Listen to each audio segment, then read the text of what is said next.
Hola, buenas tardes. Un gusto saludarlos a todos. Me han pedido que de cara a esta sesión prepare en unos pocos minutos unas preguntas, digamos, que pudieran dar inicio a lo que va a ser esta sesión de la tarde. En este sentido, hemos trabajado tres preguntas provocadoras que trataremos de contestarlas en menos de 10 minutos, en realidad en 8 minutos. La primera de estas preguntas tiene que ver sobre cuánto ha avanzado el enfoque de la gestión de riesgos de desastres en nuestra región, en América Latina y en el contexto venezolano. La segunda es si conviene promover la gestión de riesgos de desastres en un contexto como el latinoamericano desde un enfoque de resiliencia. Y la tercera tiene que ver con si será posible promover la gestión de riesgos de desastres urbanos en un contexto y una realidad tan compleja como la venezolana actual. Con respecto a la primera pregunta, cuando uno trata de contestarse si ha avanzado la gestión de riesgos de desastres urbanos en nuestra región, pues la respuesta es sí y no. Definitivamente sí, en el sentido de que es un tema que se ha vuelto, digamos, parte de la jerga, de la institucionalidad, se ha avanzado en instituciones, se han creado leyes, se han creado aparatos, inclusive muchos de los aparatos antes que eran de preparación y respuesta, hoy por hoy se hacen llamar aparatos de gestión de riesgo, pero la gestión de riesgo como ese enfoque transversalizador estrechamente anclado con los esfuerzos de desarrollo sectorial, que no es un producto o un ministerio, sino es un proceso en el que cada actor sectorial de desarrollo asume lo que tiene que hacer para que sus esfuerzos no desaparezcan con un par de horas de lluvia o unos segundos de un sismo moderado. En ese sentido, no hay tal transversalización, ¿no? Pareciera que es importante avanzar en el hecho de que la gestión de riesgos solamente logra concreción cuando tú la acotas. Y acotarla implica acotarla por lo menos en tres vertientes, en tres ejes. Hay que acotarlas en lo territorial, en tamaño de espacio, en lo sectorial, en qué ámbito en particular usted está haciendo eso, o en el tipo particular de escenario. Una persona que a ti te diga que es director nacional de gestión de riesgos o coordinador nacional de gestión de riesgos, uno no sabe muy bien qué hace ese ser humano. Queda mucho más claro cuando te dice yo soy el director del programa de gestión de riesgo sísmico del Ministerio de la Vivienda en el estado Lara. Ahí queda mucho más claro y definido qué es lo que allí se hace o se pudiera estar haciendo. Con respecto a si se pudiera promover la gestión de riesgo de desastre desde un enfoque de resiliencia en América Latina y el Caribe, hay que recordar que la resiliencia es un término prestado del, de la de la mecánica, de los estudios de los materiales, de la resistencia de materiales, de la medicina, de la ingeniería, de la psicología, y en todos los casos habla de la capacidad que debería tener un sistema de poder levantarse ante la ocurrencia de una cosa mala, en el que hacer de la resiliencia urbana se define claramente como la capacidad que debe tener un sistema urbano de recuperarse rápidamente ante un evento natural o antrópico. Ahora, la pregunta es si se podrá construir desde la resiliencia un enfoque pertinente con la problemática del riesgo de desastres en América Latina.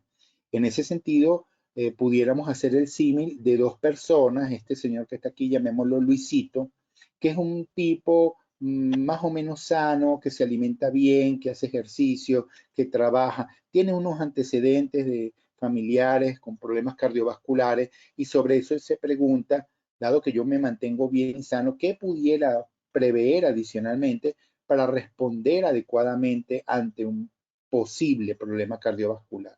Si tú comparas a este señor con este otro que llamémoslo Homero, que come como un salvaje, que no tiene ninguna alimentación sana, que fuma 20 cajas de cigarrillos al día, que pesa más de 200 kilos, que es un bebedor empedernido, es muy poco claro entender que Homero pueda plantearse qué debería ser yo para poder levantarme en caso de que tenga un problema cardiovascular por allá en algún momento en el futuro. El desastre, el problema de su salud lo está construyendo él hoy con su práctica cotidiana. Esta es una cosa que hemos aprendido en el mundo del riesgo urbano, no solamente en América Latina, sino en algunos trabajos que hemos hecho en Asia y algunas iniciativas que estamos apoyando en África. Y en ese sentido, cuando tú ves realidades como la que recoge esta foto, uno puede o debería preguntarse si realmente es desde la resiliencia, desde qué vamos a hacer para que a la hora de un evento este contexto urbano responda adecuadamente, pudiera ser la mejor manera de promover el esfuerzo. Pareciera que la lección es que tú no puedes hablar de resiliencia cuando el sistema al que te estás refiriendo es es un sistema que está enfermo de insostenibilidad. Ahí hay que hablar de otra cosa, de llevar al sistema a un mínimo aceptable de desempeño en términos de sostenibilidad para luego pensar cómo trabajar el tema de la resiliencia. Finalmente, la última pregunta que queremos abordar es si realmente en este momento tendrá cabida hablar de la gestión de riesgo de desastres urbanos en el contexto venezolano. No es necesario hacer aclaratorias ni describir qué es lo que está pasando en Venezuela hoy. Basta leer el informe que acaba de presentar Naciones Unidas sobre el tema de derechos humanos. Basta salir a la calle y darse cuenta qué es lo que está ocurriendo. Entonces, hay que partir del principio que la gestión de riesgo de desastres urbanos demanda un mínimo de normalidad en lo cotidiano. Tú no puedes hablar de cómo te vas a preparar en caso de un incendio en un edificio cuando el edificio está ardiendo. Eso se hace en otro momento y en otras circunstancias. La gestión de riesgo de desastres urbanos demanda un mínimo de institucionalidad que en este momento pareciera que no queda de todo claro que exista.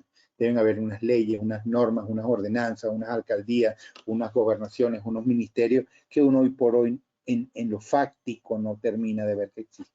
Y finalmente, y yo siento que este es uno de los temas más graves en el caso venezolano, debe existir un mínimo de pacto social en donde todos los individuos del lugar donde se está haciendo reconocen que hay un Estado y a ese Estado le ceden parte de sus libertades para adelantar estas cosas que dijo Rousseau y Hobbes. Eso es un tema que pareciera que hay que reconstruir. Entonces, Venezuela es un lugar donde el sector académico ha hecho grandes estudios, hay mucho adelantado en caracterización, pero pareciera que hay que trabajar en esfuerzos que de alguna manera empoderen al sector de base, empoderen a la comunidad, le entreguen herramientas como la herramienta amenazas y los esfuerzos que estamos haciendo con la Universidad Simón Bolívar para justamente garantizarle a la gente el derecho a saber en dónde están viviendo y en función de eso que cada quien sepa a qué atenerse. Entonces hay mucho escrito, hay mucho material disponible, pero realmente eso es aplicable en la realidad venezolana. Hablemos. Y a eso nos vamos a dedicar en esta sesión del día de hoy. Muchísimas gracias, un placer estar con ustedes.